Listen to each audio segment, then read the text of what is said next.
할렐루야. 네, 더운데 잘들 지내셨나 모르겠습니다. 오늘부터 히브리어를 좀 배워보려고 합니다. 성경을 어떻게 보아야 하나님 말씀을 제대로 우리가 해석해낼 수 있는지 먼저 그러한 것을 배우기 전에 히브리어를 보는 방법을 우리가 먼저 알아봤으면 좋겠습니다. 사람들마다 다 각자 자기 관점이라는 게 있습니다. 옛날 얘기 하나 해드릴게요. 예전에 소와 사자가 둘이 서로 사랑해서 결혼을 했답니다. 그래 하루는 이 소가 너무 남편 사자를 사랑하는 마음에 들여 나갔더니 자기 먹거리들이 얼마나 많은지 보는 것마다 다 좋아 보이더라는 겁니다. 그래서 그 중에서 자기가 가장 맛있게 보이고 정말 먹음직하게 보였던 그러한 풀들을 모두 다 자기가 깎아서 잘 저장을 했다가 내가 이거는 저녁에 가서 내 남편 사랑하는 남편에게 줘야지 하고 저장을 해 두었답니다.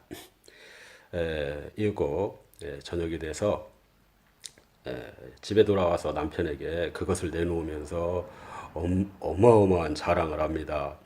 내가 어디에 갔더니 이러한 풀들이 다 있다고. 야, 이것은 정말 두고 보기에도 아까운 풀이라고. 또 이것은 뭐 양념 하나 넣지 않아도 굉장히 맛있는 거라고. 내가 그래서 특별히 당신을 위해서 내가 이렇게 준비해 왔으니까 만나게 드시라고. 그러면서 사자 앞에 내놓았는데 이 사자는 참 성의는 고맙고 마음은 너무 고마워서 이거 안 받을 수는 없고 받자니 참 괴롭고 힘들었습니다. 그렇지만은 사랑하는 아내가 준 음식이기에 이걸 버릴 수도 없고 참 굉장히 그것을 먹는다는 게 고역이었습니다. 또 반대로 이 사자도 하루는 자기 먹거리를 위해서 나가서 들에 나가서 사냥을 하게 됐는데 야 그날따라 자기가 지금까지 잡아본 그 사냥해본 그 짐승 중에 가장 맛난 맛이 있을 것 같은 그 짐승을 사냥하게 됩니다. 그래서 그 짐승을 사냥을 하고는 그 중에서 가장 맛있다고 생각하는 그 부위의 살을 따로 저장을 해뒀습니다. 왜 그랬을까요? 집에 있는 그 소에게 아내에게 이걸 가져다 주려고 그걸 저장을 해둔 겁니다. 그래서 집에 와가지고 아내에게 그걸 내주면서 당신 내가 오늘 사냥을 나갔는데 너무 맛난 그 짐승 부위가 있어서 내가 이것은 특별히 내가 이거 정말 당신이 볼까 말까 내가 막 먹을 수밖에 없는 그러한 부위인데 이건 당신을 위해서 내가 특별히 준비한 거라고 들어 먹으라고 그러면서 이제 내놓습니다. 이 안에 있는 이 소가 이것을 보니까는 도저히 먹을 수가 없습니다. 그렇지만 사랑하는 남편이 이것을 준비해 준 거라 안 먹을 수가 없어서 그냥 일단 받아놓고만 있었습니다. 시간이 지나고 이렇게는 도저히 살 수가 없습니다. 그래서 둘이 서로 합의하에 이혼하게 됩니다. 이혼하면서 한마디씩 다 하는데 뭐라고 말하냐면 나는 우리 가정사 나는 최선을 다해서 정말 목숨을 걸고서라도 내가 이 결혼 생활을 나는 잘했다. 그리고 남편에게 또는 아내에게 서로 잘했다라고 최선을 다했다고 이렇게 이야기하면서 서로 헤어지게 됩니다. 어때 재밌나요? 이 이야기는 소나 이 사자는 서로가 자기 자신 입장에서는 최선을 다했지만 상대방을 전혀 배려하지 못한 이러한 사랑을 나누었기 때문에 결국 헤어질 수밖에 없었던 거죠. 하나님 말씀을 바라보는 데에도 마찬가지입니다. 신랑 되시는 우리 하나님, 신부 되는 우리가 서로 각자 입장만을 고수하고 자기 관점에서 뭔가를 풀어내려고 하면 아무것도 할 수가 없습니다. 그냥 각자 맡겨진 삶 속에서 무인도에서 혼자 사는 수밖에 없습니다. 그래서 신부되는 내 입장에서 어떻게 하면 남편의 신랑 되는 우리 예수님의 입장에서 그 관점에서 내가 나에게 약속해 주신 이 메시지를 내가 풀어낼 수 있을까? 그냥 단어상으로는 내가 너 사랑해 이렇게 말을 하고 있지만 이 사랑해라고 하는 이 말을 그 관점에서 예수님은 어떤 관점에서 나를 사랑하고 있는가를 볼 수 있다면 얼마나 좋을까요? 그런 의미에서 그가 사용했던 언어 또 그가 그 언어를 가지고 우리에게 말하고자 했었던 그 관점 그것을 알아내는 게 참 중요한데 그걸 알아내려면은 일단은 그가 사용한 언어를 알아봐야 됩니다. 물론 신랑되는 우리 하나님께서는 우리가 사용하는 언어 이미 다 알고 계시죠. 그래서 우리를 나의 입장을 최대한 배려하셔서 나에게 이렇게 말씀하시고 계시는데 나는 그저 내 입장에서만 신랑을 바라보려고 했고 내 입장에서만 하나님을 이해하려고 하다가 보니까 자꾸 해석이 이상한 쪽으로 가는 겁니다. 한번 시작해 보도록 하겠습니다.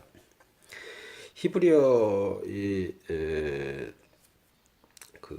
단어들을 보면은 제일 처음에 알레프부터 시작을 하는데요. 이게 다 해서 몇 개가 되냐면은 알레프, 베트, 김멜, 달렛, 해, 와우, 바브라고도 하죠. 자인, 헤트, 테트, 요드, 카프, 라메드, 또 맴, 눈, 사맥, 아인, 페, 짜데, 코프, 레쉬, 쉰, 타프. 이렇게 사실은 이게 22자가 되어져야 되는데 이 쉰과 신이 서로 이게 엇갈리는 것을 한 자씩 따지면은 23자가 되는 겁니다. 그 예전에 그 영어나 이러한 것들을 잘 보면은 어떤 한 단어를 바라보고 단어의 뜻이 있었어요. 근데 이 히브리어는 보니까 한자 한자에 다 뜻이 있는 겁니다.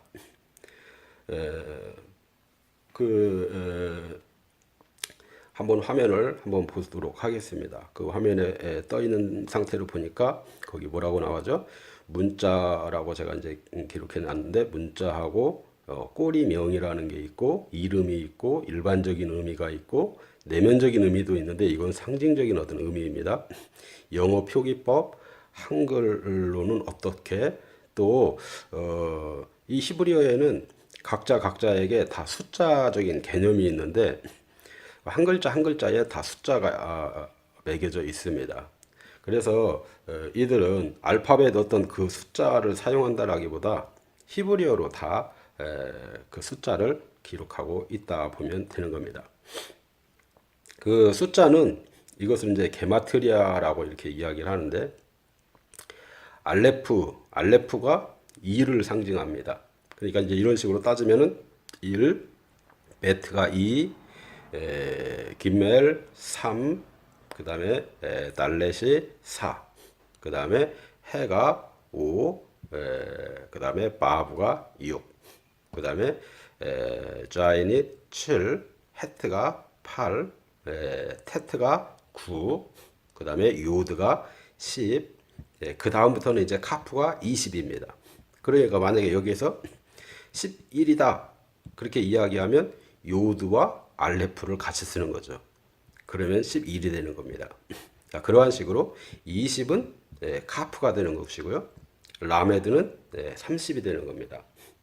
자, 그리고 맴이 40, 눈이 50, 싸맥이 60, 아인이 70, 페가 80, 짜데가 90, 그 다음에 코프가 100, 레쉬가 200, 그리고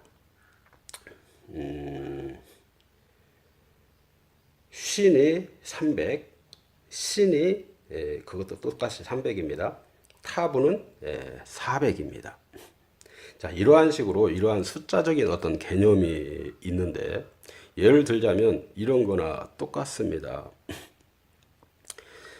요한계시록 말씀에 보면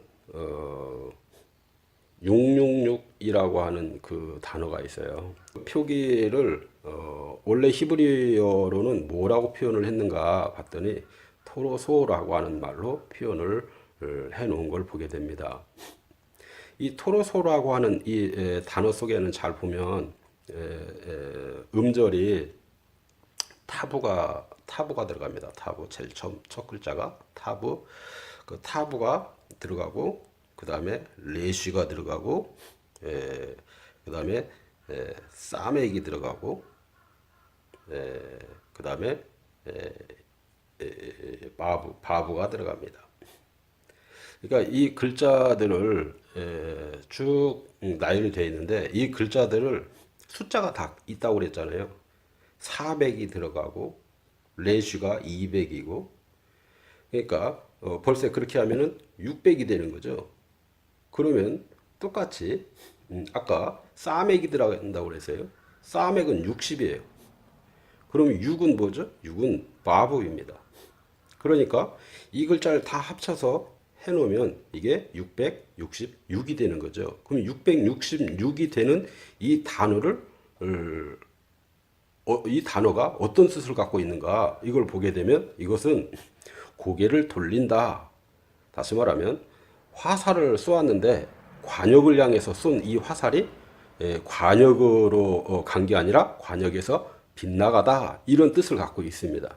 그러니까 짐승의 수요, 사람의 수인 이 666이라고 하는 이 숫자가 가리키는 말은 하나님의 언약이요, 하나님의 말씀에서 벗어난 그러니까 하나님이 우리에게 법을 주시고 하나님 앞에서 정직하고 성실하고 바르게 이렇게 살라고 말씀을 하셨는데 그 말씀대로 가지 아니하고 나의 관점에서 내 관점에서 그냥 살려고 했었던 이러한 사람들을 구약 원시 시대에는 사람의 아들들이라고도 표현하고 또한 이러한 사람들을 짐승이라도 표현을 하는 겁니다. 그래서 그러한 숫자들을 가리켜서 666이다 이렇게 표현했는데 이것은 다시 말하면 하나님 말씀에서 벗어난 모든 사람들을 총체적으로 666 이렇게 표현한 겁니다. 히브리어는 바로 이와 같이 이러한 의미를 다 담고 있어서 과학적이다, 굉장히 수사학적이다 뭐 이렇게 표현을 하는 겁니다. 자, 그러한 의미에서 이번 시간에 한번 배워볼 것은 알레프인데 이 알레프가 제일 처음에 시작할 때 엘로힘이 하나님이라는 소리죠. 그러니까 엘로힘 할 때는 처음 시작합니다. 처음 시작할 때에 이 알레프가 들어가면 이 의미로 신성이나 또는 근본, 하나 이렇게 표현을 하는데 상징적인 의미로는 이게 배운다라는 어떤 이러한 의미도 있습니다. 그리고 이게 대개 소리는 묵음으로 소리가 나는 거죠. 그런데 이게 알레프가 끝에 나올 때가 있습니다. 그러니까 이 꼬리로 나와 있을 때 그때는 어떤 글자의 해석을 볼 때 알레프가 꼬리가 나와 있을 때는 번제 드리는 삶 이런 식으로 이렇게 이제 해석을 할 수가 있다라고 하는 이야기입니다. 베트는 뭐죠? 베트는 성전, 하나님의 집. 이게 이제 이런 겁니다. 예를 들어서 바부라고 하는 말은 베트가 끝에 들어가고 바부가 처음에 들어갑니다. 그러면 처음에 들어가는 못이잖아요. 못. 베트는 뭐죠? 베트는 성전이요, 하나님의 집입니다. 아하. 그러면 여기서 말할 때 못이나 곧은 계시, 이 계시가 못 박히신 이 십자가의 어떤 그 계시가 하나님의 집을 이룬다라는 소리입니다. 이러한 식으로 꼬리명에 따라서 해석이 되는 거죠. 자, 그런 의미에서 보게 되면 그 글자적인 어떤 그 일반적인 문자적인 어떤 해석을 보면 이것은 집이라는 소리, 시스템, 또 다른 시작 뭐 이러한 해석이 가능합니다. 거기 볼 때 김엘이라고 하는 게 있는데 김엘이라고도 있고 김엘 이렇게도 있습니다. 근데 이제 보통 저는 이제 처음에 배울 때 잘못해가지고 김멜이라고 했어요. 그래서 어쨌든 이것은 이 김멜이 끝에 나올 때는 무릎을 꿇다 이렇게 표현이 되고 이게 이제 첫 자나 중간자에 들어갈 때는 낙타나 자유의지, 보상 이렇게 표현을 하게 되고요. 상징적으로는 보답이라고 하는 그러한 뜻이 있습니다. 그리고 달레트는 보통 그 달레트가 끝에 나올 때가 있습니다. 끝에 나올 때 얘는 성전 문을 가리키고 또는 12기둥을 가리키는데 이게 첫자에 나올 때가 있어요. 그 첫자에 나올 때에는 문, 종속되다 또는 상징어로는 종속 또한 통과하다 뭐 이런 뜻을 갖고 있습니다. 그리고 이 해라고 하는 이 말도 보면은 해는 보통 끝에 많이 들어오죠. 첫째에도 들어옵니다.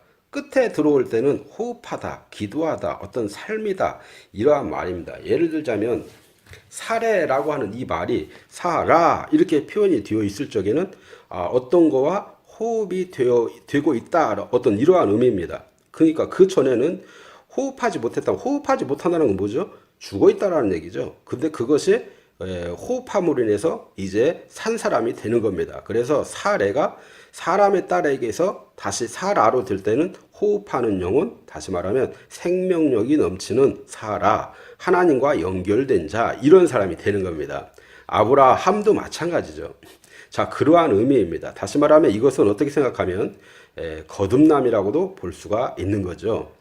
거기 보면 마브라고 하는 말이 끝에 나올 때에는 말씀을 끌어당김 이렇게 표현되어 있는데 보통 문자적인 그 뜻으로는 못을 가리키고 고든 계시를 가리킵니다. 상징적으로는 어떤 거와 연결되는 또 어떤 거와 연결시키게 되는 뭐 이러한 뜻을 가지고 있습니다.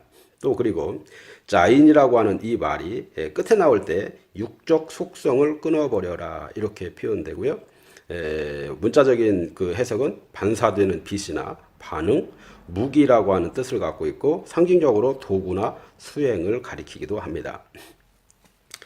그리고 헤트라고 하는 말이 있는데 이 헤트는 헤트가 끝에 나올 때 헤이트 할 때 헤트가 이렇게 나오죠. 그때는 보호하고 지켜준다 뭐 이러한 뜻을 갖고 있고요.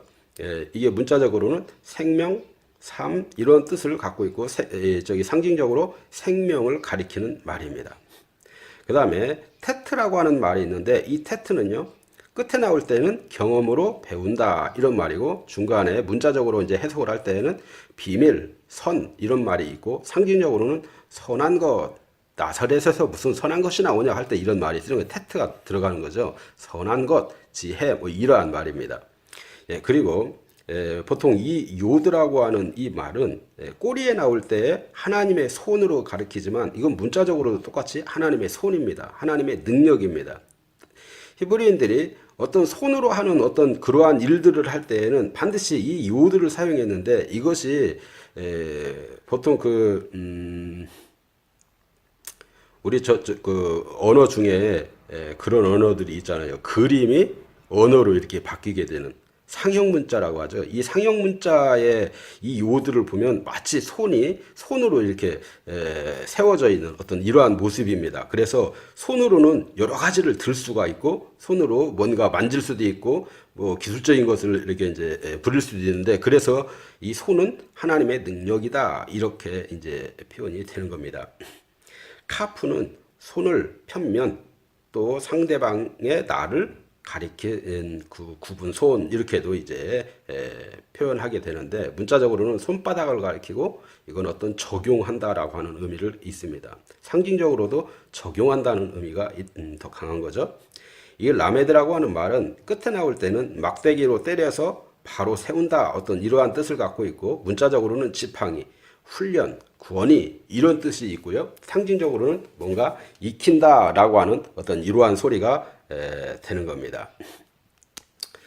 자, 그래서 그러한 말이 가능하고 그 다음에 맴이라고 하는 단어가 있는데 이 맴이 끝에 나올 때가 있습니다. 끝에 나올 때는 맴 말씀이 들어오면 배출을 해야 된다 뭐 이러한 뜻으로 이게 쓰이게 되는데 이게 보통 매미 끝에 나올 때는 약간 부정적인 그러한 언어로 많이 사용이 됩니다. 그런데 이게 문자적으로 볼 때는요, 물을 가리키고 진리, 사역을 가리키는데 상징적으로도 진리나 사역을 가리킵니다. 그래서 이게 미쯔라임 할 때 그 끝에가 임이 들어가잖아요. 이러한 말이 들어갈 때는 부정적으로 이렇게 사용을 할 때가 많이 있습니다. 그래서 눈이라고 하는 단어가 있는데 이 눈은요, 꼬리말로 나올 때에는 어떤 바브라고 하는 그 법, 그 말씀을 끌어당기는 어떤 그 법으로 사용하기도 하고요. 그거와 언약이 함께 이렇게 사용되기도 합니다. 그리고 법이 형성이 되면 권세가 주어지게 되는 어떤 그런 역할을 하게 되는 거죠. 법 플러스 언약이라는 게 바로 그겁니다. 그런데 그것이 상징적인 의미로는 어떤 것을 규정하다 이러한 소리를 갖고 있고, 문자적으로는 신실하다, 규정짓다 이런 뜻을 갖고 있습니다. 그 다음에 싸매기라고 하는 말은요, 끝에 나올 때는 나를 넘어지지 않게 지지해준다, 지켜준다 이런 소리고, 문자적으로는 평가라고 하는 의미가 있고요, 상징적으로는 어떤 것을 측정한다라고 하는 말이 있습니다. 하나님이 재판관으로 세워져서, 재판관이 뭐죠? 쇼프팀이라고 하는 말입니다. 그러니까 예수님이 쇼프팀이 되어져서 우리의 삶을 달아보는 겁니다. 측정을 해보는 겁니다. 그럴 때 이 사맥이라고 하는 이 단어가 사용되는 거죠. 자, 그래서 아인이라고 하는 말은요, 되게 문자적으로는 눈을 말합니다. 영어로 아이가 눈이죠. 아마 이 언어에서 나온 것 같습니다. 눈, 관점, 삶의 패턴 이렇게 표현되어 있고, 그 상징적으로는 대답하다라는 소리입니다. 뭐 대답이라는 게 뭘까요? 응답한다는 얘기죠. 신의 부르심에 내가 응답한다, 뭐 이런 소리입니다. 끝에 말로 나올 때는 영적 비밀의 눈이 열린다라고 하는 뜻으로 볼 수가 있죠. 그 다음에 패라고 하는 것은 보통 문자적으로 입이라는 소리입니다. 뱀의 입을 말할 때에도 패를 사용했어요. 그리고 상징적으로는 개방한다라고 하는 의미가 있습니다. 뭐냐면 개방한다라고 하는 그 단어를 잘 보면은 한쪽이 떨어져 있잖아요. 개방한다, 열렸다라는 겁니다. 닫힌 게 아니라 열렸다 이런 소리예요. 그러니까 이게 이제 끝에 나올 때는 입이 열린 상태를 말하고 있습니다. 그 다음에 짜대라고 하는 말이 있는데, 이 짜대가 끝에 나올 때는 사람을 낚는다 이러한 말로 쓰고, 문자적으로는 의롭다라는 겁니다. 의라고 하는 말이 있고, 상징적으로는 책임, 낚아낸다라고 하는 어떤 그러한 내면적인 의미가 있는 것입니다. 그리고 코프라고 하는 말이 있는데, 이 코프가 끝에 나올 때는 꿰매다라고 하는 표현으로 되어 있습니다. 묶다, 꿰매다 뭐 이런 소리죠. 그리고 이게 문자적으로는 바늘귀, 거룩한 소망 이런 걸 말하고, 상징적으로 내면적인 어떤 뜻으로는 소망이라고 하는 말을 가지고 있습니다. 그리고 레슈라고 하는 말은 보통 꼬리에 붙든 뭐 중간에 붙든 머리라고 하는 뜻을 갖고 있습니다. 머리나 영입니다. 이것이 특히 꼬리에 나올 때는 예수아를 가리키기도 하는 거죠. 예수아 하마샥 이렇게 표현을 합니다. 예수 하마샥이라는 것은 우리가 보통 예수 그리스도 이렇게 표현을 하게 되는 거죠. 그 다음에 쉰이라고 하는 말은 무슨 왕과 같이 된 거 하나 있죠. 거기에 점이 오른쪽에 붙으면 쉰이라고 있고 왼쪽에 붙으면 신이라고 있습니다. 그래서 오른쪽에 붙을 때는, 이게 오른쪽에 붙는 쉰이 끝에 나올 때는 어떤 것을 씹는다, 이로 씹는다 뭐 이런 얘기예요. 근데 이것이 문자적으로는 형상이라고 하는 뜻을 갖고 있고, 상징적으로는 아랫일을 말합니다. 그래서 쉬 이렇게 표현을 하는 거죠. 밑에 걸 보면은 왼쪽에 점이 찍혔을 때는 신이라고 읽습니다. 이거는 문자적으로 모양을 가리키고요. 끝에 나올 때는 정확하게, 말을 아주 정확하게 한다라고 표현할 때 신을 사용을 합니다. 그리고 이것은 아까처럼 쉰이 아랫일이었다면 이건 윗일을 가리키는 말이죠. 그 다음에가 타부인데, 이건 굉장히 중요한 단어입니다. 이 타부가 끝에 나올 때는 어떤 이정표를 표현하고, 또는 이정표도 말하지만 어떤 표시를 말하는 겁니다. 우리가 보통 어떤 문제나 또 다른 여러 가지 이런 것을 보게 되고 체크를 한다고 그러잖아요. 이 체크할 때 보통 이렇게 착 이렇게 패침으로 체크를 했었는데 이것이 이 사람들도 예전에는 X자로 이렇게 체크를 했습니다. X자로. 이 X자 체크가 타브라고 하는 의미를 갖고 있는 거죠. 그래서 이것이 문자적으로는 십자가라고 하는 말이 가리키고 완성하다. 결국 뭐 이게 이제 그 결정적으로 사용되는 그 메시지가 바로 그겁니다. 그리고 상징적으로는 목표라고 하는 이 말을 사용하기도 하는 겁니다. 이렇게 23자를 알아봤는데 이 23자를 통해서 이제 우리가 그 성경에 나와 있는 말씀 하나하나를 우리가 이렇게 풀어서 이렇게 보게 되면 그 말씀들이 결코 어떤 괜히 써 있는 말이 아니다라고 하는 것을 우리가 보게 됩니다. 우리가 지난 시간에 우리가 그 토라푸션의 르에라고 하는 말을 우리가 보게 되는데 그 르에라고 하는 말은 뜻이 원래가 보다라고 하는 그런 의미입니다. 보다. 본다라고 하는 게 뭘 보라고 할까요? 성경에는요, 보라 이런 말이 참 많습니다. 보라고 하는 것은 우리 의미에서 볼 때, 자, 눈을 들어봐라 뭐 이런 의미가 아닙니다. 본다라고 하는 말에도 잘 해석을 하다 보면 그냥 내가 멍하니 보는 그것도 보는 거죠. 집중해서 보고 있는 것도 보는 거죠. 저는 그렇게 표현을 했습니다. 멍하니 보는 것은요, 마치 사진과 같은 겁니다. 여러 것을 그냥 한 번에 보는 거죠. 그러니까 똑같이 아무런 의미 없이 보는 겁니다. 그것도 본다고 표현하고 또 다르게 이야기하는 것은 여러 사물들이 있지만 그 중에서 집중적으로 내가 보고자 하는 것을 보는 겁니다. 그것도 본다고 말하는 거죠. 성경에서 말하는 본다라고 하는 의미는 이 르에라고 하는 말은 결국 뭐냐면 후자에 가리키는 겁니다. 보고자 하는 것을 보는 겁니다. 마치 성경은 그림과 같은 거죠. 내가 보고자 하는 것, 내가 기록하고자 하는 것, 그것만 기록한 겁니다. 이와 마찬가지로 또 이 르에가 가리키는 건 뭐냐면 그 전에 있었던 사건들을 통해서 내가 이것을 너에게 교훈하고 있지 않냐. 그 후에는 내가 그 사건의 결과물로 내가 이렇게 하지 않았냐. 너희가 이렇게 보응받지 않았냐. 이것을 너희가 직접 네 눈으로 보고 너희가 직접 판단하라는 겁니다. 그러한 의미에서 르에였던 거죠. 그 다음에 있었던 그 메시지가 쇼프팀입니다. 쇼프팀은 재판장이라는 말이죠. 그러니까 네가 직접 그 눈으로 그렇게 봤어? 그리고 너는 어떻게 결정을 한 거야? 그러면 재판장 되시는 예수와께서 너의 그 결정한 모습을 보고 내가 측정할 거야. 지금 이러한 메시지입니다. 이러한 의미로 토라가 이렇게 기록되었다는 것을 우리는 보게 되는 것입니다. 자, 그래서 우리가 이제 다음 시간부터는 제가 그것을 한번 이야기를 해보려고 합니다. 성경에는 많은 우리가 알아야 할 단어들이 많이 있지만은 그래도 꼭 필요한 단어들이 몇 개씩 있습니다. 그 단어들을 조금 풀어서 어떤 의미가 있고 어떤 어원이 있고 어디에서 파생이 되었는지 우리가 그것을 조금 알아보면서 하나하나 공부해 나가기로 하겠습니다. 그리고 히브리어 관점에서 우리가 어떻게 하면 성경을 풀어낼 수 있을까? 이러한 것들을 고민하면서 함께 공부하는 시간을 가져보도록 하겠습니다. 어떻게 즐거우셨나요? 많이 따분하고 질리진 않았나 모르겠습니다. 어쨌든 우리가 이제 공부한다는 게 중요한 거니까 이러한 공부를 통해서 우리의 삶이 좀 윤택해지고 또 말씀을 보는 이 안목이 좀 열려지고 그래서 우리의 삶이 더욱더 성숙한 성품으로 변화되어지고 업그레이드 되어지는 저와 여러분이 다 될 수 있게 되기를 바랍니다. 그래서 순간순간 이제 말씀을 읽을 때 그냥 아무 생각 없이 읽지 마시고 아 이런 뜻이 있었구나 하고 한번 읽어보신다면 하나님의 관점에서 하나님이 나에게 말씀하시고자 하는 그 말씀을 조금이라도 더 쉽게 풀어낼 수 있지 않을까 싶습니다. 자, 그럼 저는 여기까지만 하고요. 다음 시간에 뵙도록 하겠습니다. 더운 여름날 건강하게 잘 지내셨다가 다음 시간에 같이 보도록 하겠습니다. 자, 그러면